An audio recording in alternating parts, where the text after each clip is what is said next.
Alors Marie, donc vous êtes la metteur en scène de Camille.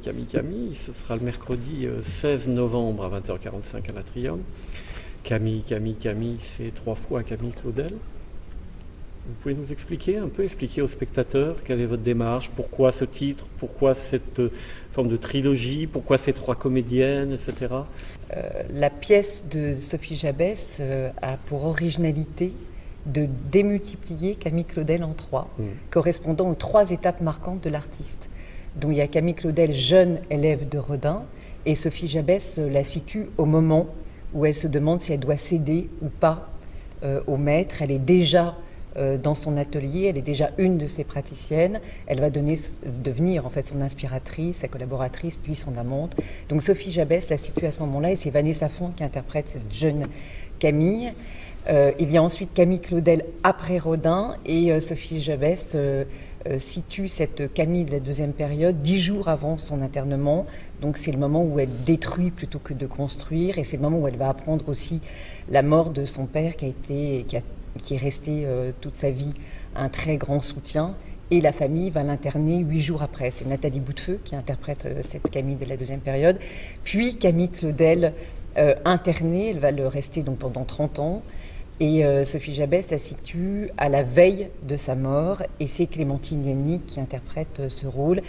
Et ce qui est tout à fait étonnant dans cette pièce, et qui a été pour moi un vrai coup de cœur, et qui a fait que j'ai voulu aussi m'en emparer, non seulement évidemment au centre, il y a la figure de Camille Claudel, mais aussi cette pièce est écrite quasiment comme une tragédie antique, et va réunir en fait ces 3 Camilles. Elles vont ne faire plus qu'un, dans l'espoir peut-être que son destin change. La plus vieille convoque en fait la plus jeune des Camilles, puis la Camille de la seconde période, mais on va voir que le destin va s'accomplir. Finalement, l'histoire de Camille est écrite, et elle va mourir et terminer dans une fosse commune. Et est-ce qu'on sait si pendant son internement, ces 30 ans, elle touchait un peu là? Non, elle n'avait rien pour, mais... Non. Elle a refusé. Qu'est-ce qu'elle faisait de ses journées? Non, elle attendait. Oh. Elle écrivait. Elle a refusé. Et d'ailleurs, c'est pour ça que j'ai travaillé sur la seule photo qu'on a de Camille Claudel lors de son internement, qui est une photo terrible qu'a pris sa grande amie, qui était sculptrice avec elle, Jessie, où on voit en fait Camille Claudel les mains rangées. D'ailleurs des mains. Et ses mains sont rangées, exactement. Ses mains sont pliées, et elle a refusé. Donc on lui a donné de la terre, et elle a dit: je sculpterai dehors.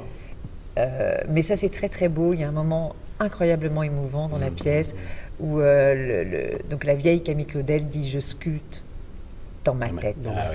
Comme certains musiciens prisonniers qui composent dans leur tête. Oui, absolument. Merci Marie. Merci Marie. On ne peut rien dire après. On ne peut rien dire après. Si rappeler la date. Oui, qui est que je ne me trompe pas, le mercredi 16 novembre. À 20h45.